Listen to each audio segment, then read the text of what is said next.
20 second कान के साथ और 20 सेकंड आँख के साथ मन को रोक लो तो आपकी शुरुआत हो जाए। साधना विशेष वचन बाबा जय गुरुदेव जी महाराज।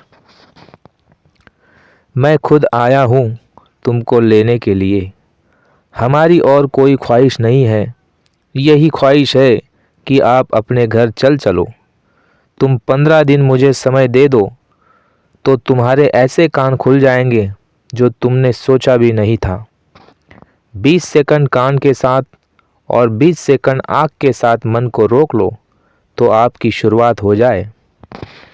2 घंटे समय दे दो, मालिक न मिल जाए तो कहना, अरे इतना नहीं कर सकते तो क्या करोगे। तुमको अभी उठा लिया जाए किंतु तुम वो बर्दाश्त नहीं कर पाओगे, इसलिए धीरे धीरे यह काम होता है। एक दिन भजन किया फिर 4 दिन नहीं तो गंदगी जमा हो जाती है। अगर बैठकर खाएगा जो भजन नहीं कर सकेगा। एक दिन भजन न होने पर मन लाखों कोस दूर भाग जाता है। यह काम वर्षों के परिश्रम से होता है। जल्दी ही फल की आशा नहीं करनी चाहिए, क्योंकि मन को शांत और स्थिर करने में समय लगता है। गुरु आज्ञा चाहे सैन में हो या बैन में, पालन ही उनकी सेवा है। आप चिंता न करें, गुरु आपकी हर वक्त निगरानी कर रहा है और आपको कभी अकेला नहीं छोड़ेगा। अपनी बुद्धि उतार कर फेंक दो, तभी संतों का मार्ग समझ में आएगा।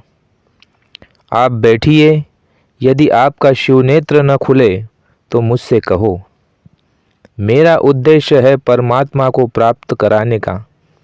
मैं इसी उद्देश्य से आया हूँ कि जीते जी आपको परमात्मा मिल जाए और आपका मानव जीवन सफल हो जाए। जब कभी भी वक्त ज़रूरत पर आवश्यकता पड़े तो हमको याद करना, मैं तुम्हारा साथी बनूंगा। महात्मा कहीं ऐसे ही मिल जाया करते हैं। मालिक हमारे रोने को कभी बर्दाश्त नहीं कर सकता।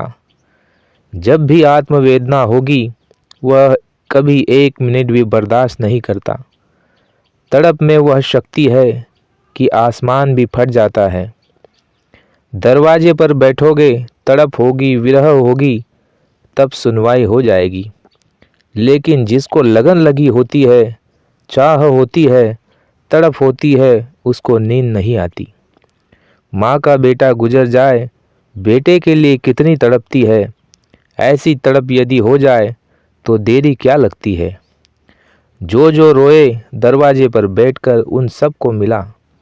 सूरत की आंखों से रो, जैसे बाहर की आंखों से रोते हो।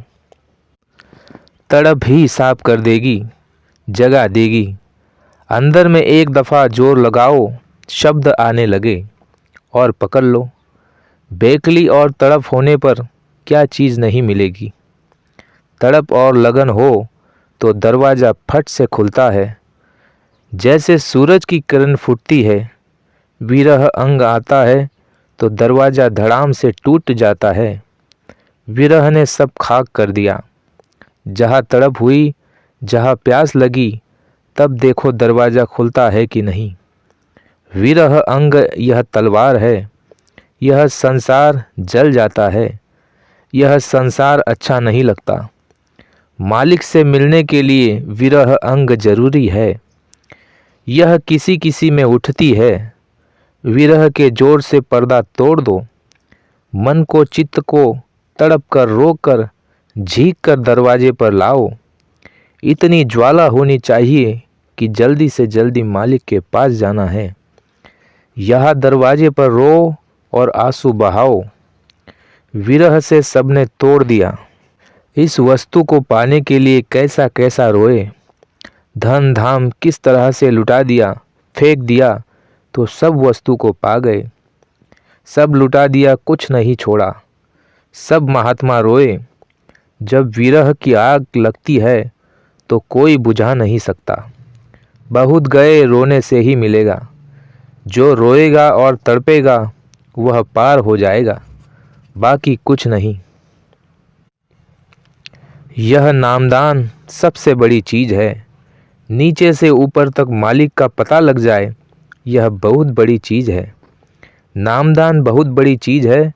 यह हीरे जवाहरात संसार का राजपाट दे दो तो यह मिलने वाला नहीं। बड़ा ऊंचा संस्कार कुछ आ गया, आहो भाग्य जो मिल रहा। पुण्य की घड़ियाँ चल रही है, जिसको मिल गया उनका सौभाग्य है। सुमिरन ठीक नहीं होगा तो साधन भजन नहीं बनेगा। सुमिरन खंडित हो गया तो आगे ध्यान भजन में आपको कुछ नहीं मिलेगा।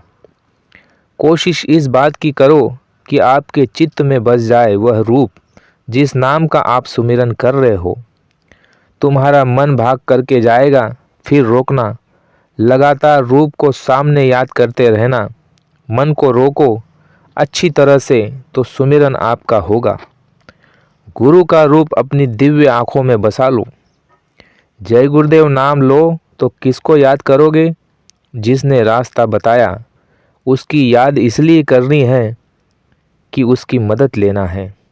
सुमिरन पहले करना, जब नाम लोगे रूप को याद करोगे तो देखेंगे किसने हमको याद किया, और ये कूड़े कचरा को हटाएंगे और वह दया की किरणें छोड़ देंगे।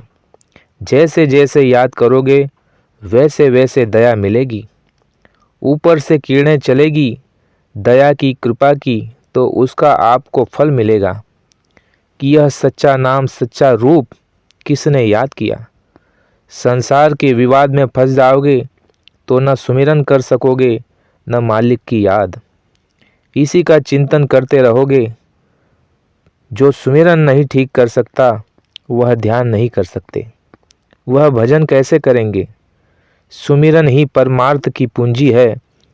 बिना इसकी सहायता के कोई भी उस पार नहीं चल सकता। सुमिरन ही से हर स्थान के धनी प्रसन्न होकर अपने द्वार खोल देते हैं, तब ये जीव आगे जा सकते हैं। तो सुमिरन ठीक से करे। ध्यान और भजन तो चाहे जब भी कर सकते हैं, परंतु सुमिरन का एक समय निश्चित होना चाहिए। उसी समय प्रतिदिन सुमिरन ठीक से चित्त को स्थिर करके मन लगा करके बड़े प्रेम के साथ करना चाहिए। स्थान के धनी जब तक प्रसन्न नहीं होंगे वे आगे का रास्ता नहीं देंगे, इसलिए जीव कभी आगे जा नहीं सकेगा। सुमिरन में आप नाम लो, रूप को न याद करो तो उसकी कृपा नहीं होगी। मेहनत करनी होगी, मेहनत नहीं करोगे तो गुरु की कृपा नहीं होगी। सुमिरन के पहले पांचों नाम को एक एक करके तवज्जो देकर के प्रणाम करो। दृढ़ संकल्प से भजन बनेगा। भजन के वक्त आवाज़ का सुनाई पड़ना इस बात का संकेत है कि अंतकरण में जमा कर्मों की सफाई शुरू हो गई है। जितना ही अधिक समय तुम भजन में दोगे उतना ही जल्दी काम बनेगा। आदत की ही बात होती है। आदत पड़ जाएगी तो बिना भजन किए चैन नहीं मिलेगा।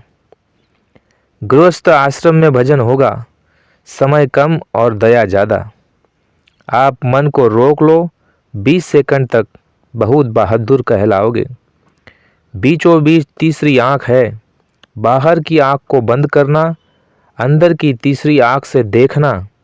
अंदर से सीधा देखना, दूर देखना। शुरू में अंधेरा दिखाई देगा, उसी अंधेरे में धीरे से आँख को रोकना। मन को आँख के साथ रोकना, तभी काला तिल आएगा। दृष्टि को एक जगह रोक कर रखना। इधर उधर देखोगे तो अंधेरा बना रहेगा। दृष्टि को एक जगह रोकने को कहते हैं ध्यान। जैसे ही आँख रुकेगी सामने एक काला निशान आ जाएगा। दोनों पुतलियों को एक जगह निशाना बनाओ तो अंदर की आँख खुल जाएगी। मन भाग गया तो आँख की पुतलियाँ ऐसे हिलती रहेगी। यही प्रैक्टिस करनी है कि अंधेरे में आपकी आँख रुक जाए। अगर मन रुक गया तो आँख खुल जाएगी। इसी पर जोर है और किसी पर नहीं।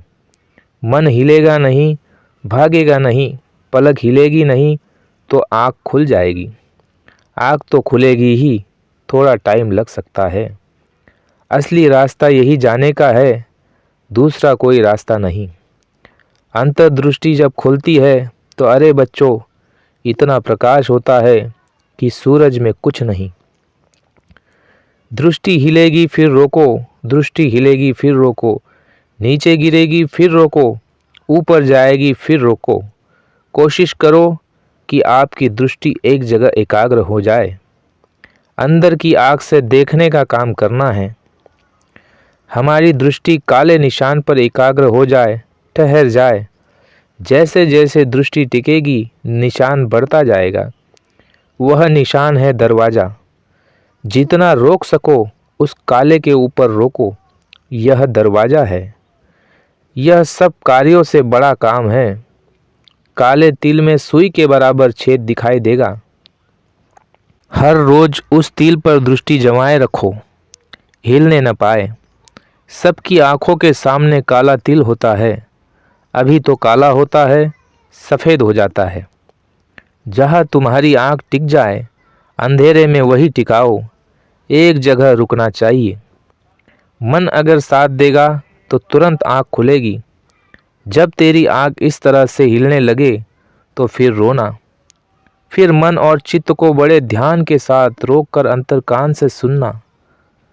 किसी तरह से भी करो, दरवाजे पर बैठकर करो, मजदूरी मिलेगी। इसलिए मालिक की दया लेने के लिए रोज़ दरवाजे पर बैठो। घाट पर बैठे रहना चाहिए था, तो देखो दया कैसे नहीं मिलती। दृष्टि को कहीं भी अंधेरे में एक जगह रोको तो आधार मिल जाएगा। इधर उधर ध्यान फैलाए रहोगे तो सिमटाव नहीं होगा। जितना ऊंचा हो सके उतना ऊंचा ध्यान देकर कान से सुनेंगे। आवाज़ को पकड़कर ऊपर चढ़ने का नाम है भजन। मन को कान के साथ रोक लो। जैसे ही मन कान के साथ रुकेगा वैसे ही आवाज़ सुनाई देगी। जब आवाज़ सुनोगे तभी तो चढ़ाई होगी। सुनते सुनते कान साफ हो जाएगा और आवाज़ बढ़ जाएगी। जब आप दरवाजे पर बैठोगे तो आपको पूरी मदद मिलेगी। घाट छोड़ना मत। बहुत आवाज़ें आएगी, बहुत शोर होगा, उसमें घंटा और शंख की आवाज़ छाट लेना। पर्दों में छनकर आवाज़ आ रही है, गौर करके सुनो। शुरू शुरू में कोई भी आवाज़ पकड़ लो, फिर आने दो, छट जाएगी। छाटोगे तभी चढ़ाई होगी। मकर जाल की तरह शब्दों के जाल बिछे हुए हैं। साधक को छाटना है।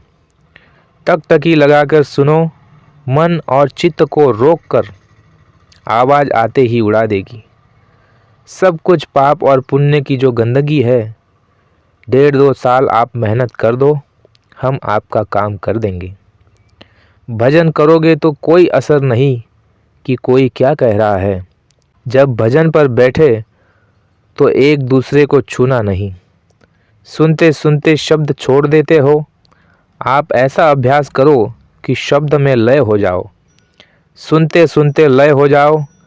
लय हो जाने का मतलब है सब तरफ से ध्यान हट जाए। असली काम यह है भजन करना। यह असली दवा है। यह असली दवा प्रसाद है। शब्द की चोट पड़ेगी तभी मन सुन्न हो जाता है। बस मन की घेराघारी है। मन को ही आवाज़ के साथ लय करना है। यहाँ आत्म खजाना रखा है। खोदो तरीका हम बताएंगे। लेटे लेटे भी भजन करो, खिंच जाओगे ऊपर की तरफ। लेटकर जल्दी होता है क्योंकि भागता वागता नहीं है। तब कहोगे कि बाबा जी बिल्कुल ठीक कह रहे थे। भजन तभी बनता है जब अंग पवित्र करोगे। नाम को पकड़ लो, तब कोई कुछ नहीं कर सकता। तब वो सीधे पार जाएगा। भजन करोगे तो दया होगी, ऐसे नहीं। शंका रहेगी तो भजन नहीं होगा। भजन ऐसा है बिगड़े हुए काम बन जाते हैं।